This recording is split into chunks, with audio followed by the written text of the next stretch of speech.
Right. You're going to be guided by me. Yeah, do it. I have no power of leadership. People have only ever followed me out of idle curiosity.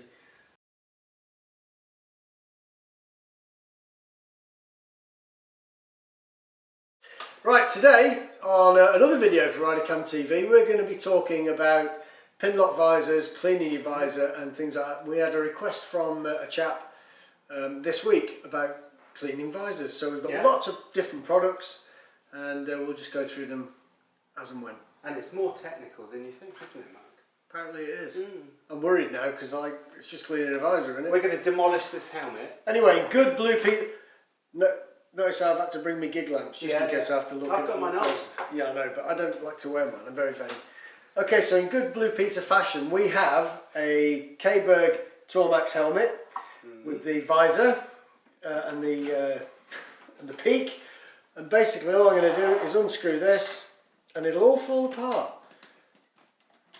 Yeah, because on your helmet, you've got the peak. On my Duke, I haven't. Yep. So I haven't got to remove it. Yeah, I know. It's a bit of a pain in the backside actually. Nearly swore then, sorry. Okay, so these screws come out. Off comes the visor, which is amazing. Step one. Off comes the flippy uppy bit. Flippy uppy bit. And then you're left with a helmet. Two helmets. Yeah. Right, so there's the visor. How you get your visors off your helmet are all pretty much unique to the helmet, but they're all, I would imagine, most of the same sort of way of doing it. This one here has a little catch you flick and then you pull it off. Very good, am I? Open it up first. Okay, so what you've got is you've got two arrows to align and you press it like that and pull it up. Alright. You can't get the staff. We're holding interviews for RiderCamTV presenters. Okay, so there it is removed. Good blue Peter fashion. Again, I'll put this over here somewhere. Excellent. Do you remember how I took it apart? No. Because I don't want to be riding backwards because I can't see out my helmet properly. I think we'll be buying a new one. Okay, so there's the visor. It is pretty grubby, and the pinlock is fitted inside. I'm surprised how many people don't know how to fit a pinlock. It's very... I've started saying I know, don't do it. Don't do it. Right, no more herbs. It's very simple to do, and if you don't see our video, I nearly said if you don't watch our video, go on YouTube because there's loads of ways of doing it. But it's a really simple thing to remove. Would you like me to remove the pinlock visor? Please remove the pinlock visor. Okay, so anyway, to get it off, basically stick your fingers, pull it apart like that. Try not to get your fingers on the inside and just remove it. There is one pinlock. Look at that. That is really clean, right? Is that a new one? No, it's just clean. I like to clean it. Wow, Clean I'm visor. glad that you're doing this video because it is brand new. I mean, look at that. That's like brand spanking new. I'll look after it. I want to see out of it. I don't want to see scratches and things like that. Right, what's the next bit then? So, on the actual pinlock itself, I'm sure you've all seen this, and if I'm teaching you to suck eggs, we'll just carry on sucking. On the front of the visor, the actual pinlock thing is if you imagine like a silicon strip, and that's the bit that goes against your visor. That forms the seal, so when it does mist up, so if you imagine double glazing, that's what happens. It seals against the visor and stops the condensation getting inside. People who have pinlocks fitted are saying, oh, it always mists up and it steams up. There's a reason for that, because you have to tighten the visor. And the way you do that is quite simple. He says, in best Blue Peter fashion. On the helmet here are the two little locks, the pinlocks. And I don't know how you describe them. It's probably a good term for actually describing what they are. Actually, I just fired it across the room. A few moments later. If you look at the pin, when it's out of the visor, it's got an off-center centerpiece if you want. So if you were to put it in a diagram and look at it in a diagram fashion, the actual axle, if you want, of the pin itself is partially removed, so that when you put it into your visor, you can rotate it so it tightens up. And the reason you get mist behind your visor is because it's not tight enough. On the actual front of the visor, on the top of the pin, is a little arrow, and there's also one of those. You imagine the little swirl you see when you turn up the volume on a radio. It's narrow at one end and it's fat at the other. Oh yeah, yeah. Okay. Yeah. So that tells you in which direction you're supposed to turn it to make it tighter. Okay. Okay. And there's one either side. Yeah. So you need to get that, because sometimes people with their visor, people on their visor have got like a big, obviously it's accentuated, but they've got a gap there, and then this steams up. Because the condensation's getting underneath it. And I suppose I've been the same. I've been really annoyed. Well, I've got a Pinlock in there. Why on earth is that fogging up? I think I might have showed you how to do it actually. And then Mr. Mark showed me how to do it. There we go. So when it comes to cleaning visors, it's really simple. You can use soapy water. Obviously there's lots of different types of cleaners on the market. I would suggest you don't use paper towels, because paper is an abrasive. It's made of wood. And specifically on this. Certainly don't clean the bit that goes against the inside of your visor. I would strongly recommend you don't do that. You've got a handy little cloth there, haven't you? And Like a microfiber. you'll notice it's dirty. Stinks. Oh, it smells lovely. And it smells lovely because it's full of Pledge. Other makes are available, but I use Pledge to clean my visor. And all I do is spray it on. I'm going to show you now. Look at that. It's got beeswax in it. And that's the main thing, isn't it? I use Mr. Sheen because it cleans unclean things clean. So I'm doing this like a real idiot, aren't I? But it does get all the grime off the front of the visor. Yeah. And when you've got your Pinlock removed, you can actually clean behind it as well. But also, because this has got a wax on it, it actually allows the rainwater to run off, which everybody else tells you it does, but in my experience, Pledge does it brilliantly, and it's probably a lot cheaper. So that's the outside clean. Do the same on the inside. Reverse for the inside. Yeah. Yeah. So you've got loads of stuff here, haven't you? Yep. Loads of it. Loads of cleaning stuff. Now we've got the Givey stuff. That's muck off actually. Oh, the muck off stuff. Yeah. Helmet and visor cleaner. Really good stuff.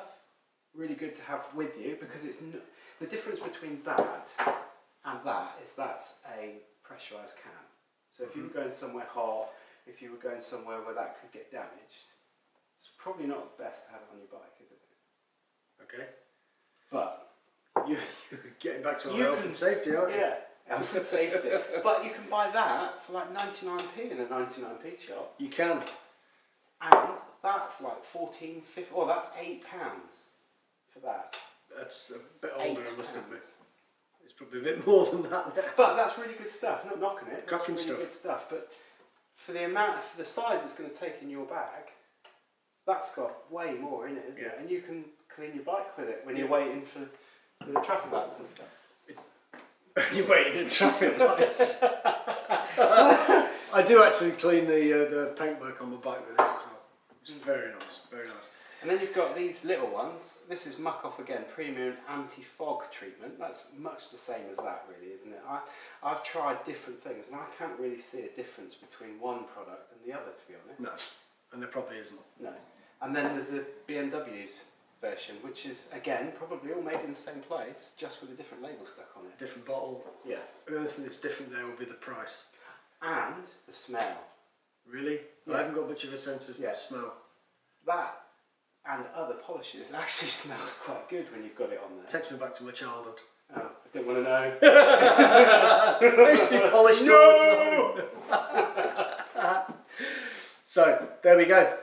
Yeah, so Pinlock, we were talking about how to clean your visor, and we were saying... See, I'm multitasking while you're doing it, while you're talking. You are, we're just really good.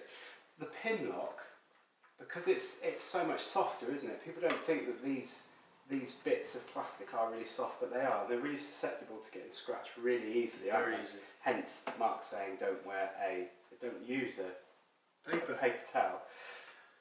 But one of those microfiber cloths, and if you're using a microfiber cloth, just make sure that when you're using it, that you haven't dropped it on the floor, or just put it into gravel. It sounds a really silly thing to say, but the amount of times that I've seen people cleaning stuff, especially their helmets, and they've dropped their microfiber cloth, and the microfiber cloth is I'll made drop to this in grab the it. sand and then clean my helmet. Yeah. And then you're just transferring it all over there.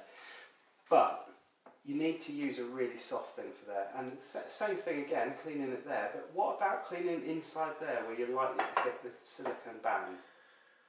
Okay, I use a microfiber cloth, a clean microfiber cloth, and all I do is very, very gently clean it. I mean, it's a silicone thing, Yeah. the strip, you're not going to damage it, but just make sure you don't.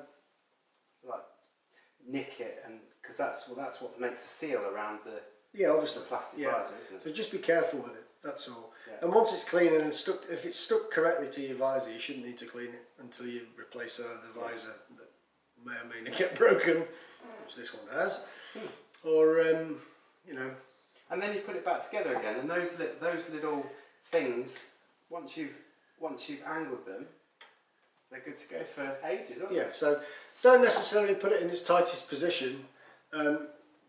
The visors are all different, even though it's a standard visor and it's made by a standard machine and all that kind of stuff. When it's in hot sunlight, that will change the thing. If you're constantly lifting it up and down on your helmet, then that alters the curvature of the actual visor as well. So just it might take you a few goes to do it. And just be careful not to break anything when you're like bending the visor out to get the pin lock out. It's really easy to break stuff. It is very easy. It is, isn't it, Mark? It is. Very, very easy. I'll be ordering a new visor next week. And the other good thing about cleaning your visor in this way, some people might say, well, all I do is I have the helmet there, I open the helmet and I just clean the visor. We like doing this quite regularly in this way, purely because not only do you get the visor and the pin lock off, you can wash them and clean them properly, but you can make sure that your helmet is still functional and that you don't need to replace it. It's also a good time to just check over the helmet and see if there's any damage, see if the screws are all still in tight, everything's holding it together, because this is really valuable. Not my head, but your head. Really valuable, isn't it? The times I see people with their helmets, I mean, I've been on tours and helmets have dropped off bikes, and I'm like, and they carry on, well, because they're on tour they have to, but if a helmet has been dropped, off the seat of a bike, for me, personally, I would be getting a new helmet as soon as I could. Yeah. And that's one of the reasons why we both have K-Bag. For 180 quid, 190 quid, might be a bit more expensive for the Tormax. I think it's about 180 quid. Yeah, I mean, it's not, we're not full of money, but it's one of those things that you can just get rid of once it's broken, can't we? Yeah. Rather than £400 or £500, you're talking BMW with all the stuff inside, £700, £800. Schubert helmet, by the time you've replaced all the Bluetooth there, and you could be looking at 800 quid. Yeah. And I still see people putting them on the seats of their bikes in a windy day, and they knock them off, and I'm thinking, nobody has 800 quid to throw away. Well, nobody that I know. I also forgot to mention, on this helmet, there's a Sun Visor. And this is a good time when you've got the whole visor off to clean the Sun Visor as well. Yeah. Also, just with one of these cleaning fluids or pledge or whatever you want to do, and a microfiber cloth. Yeah. Now these can be replaced. But it's a bit more intricate, isn't it, to replace? I've never replaced one actually, I'll be honest, because I look after them. But if you don't, then they get scratched. Yeah. And you can buy them off the internet, a replacement visor. I think they're about 15 quid for the Sun Visor, and I think a replacement visor for the full visor, the Perspex one, is probably about 25-30 quid. I don't know, but you might well find out in a few minutes. Yeah, and the Pinlocks I think are about 25 quid. Yeah. But Pinlock is definitely the way to go. I wouldn't ride without a Pinlock now. No. Certainly in where we live, where it never does anything but rain. Deepest, darkest Cornwall. Yeah. So there we are.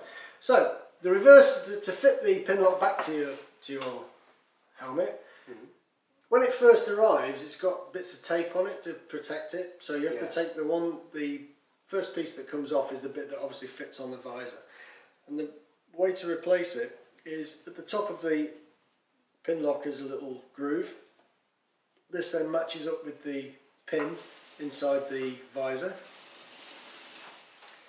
and then now it's hailing. slide it under there and then push it into position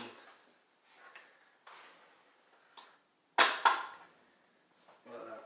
And it just makes a nice seal all the way around then. And then if you look at it, you shouldn't be able to see a gap all the way around, and if it's tight enough then it'll be fine. If it's too tight then it can work the opposite direction and actually pull itself off the visor, but once it's in the right position it's cool. And then you just have to assemble your helmet again and remember where all the bolts and screws go. I think I need to go somewhere now, I don't need to do that for a while. A helmet shop. So, well, I think that might have answered people's questions. I hope so. If you've got any questions then put them in the comments below the, Should I do my video. typing thing? Do your tappy thing, yeah. Down there. Looks a bit odd. Choose your weapon of choice for cleaning it. Soapy water, pledge, whatever. Yeah. The only thing is price and convenience that makes the difference, I think. 99p, £8. I know where I'm going. What, £8? £8, I love it. So if you've liked the video, give it a massive thumbs up, it really does help us a lot. Don't forget to hit that subscribe button, which will be somewhere on the screen, and we'll see you in the next video.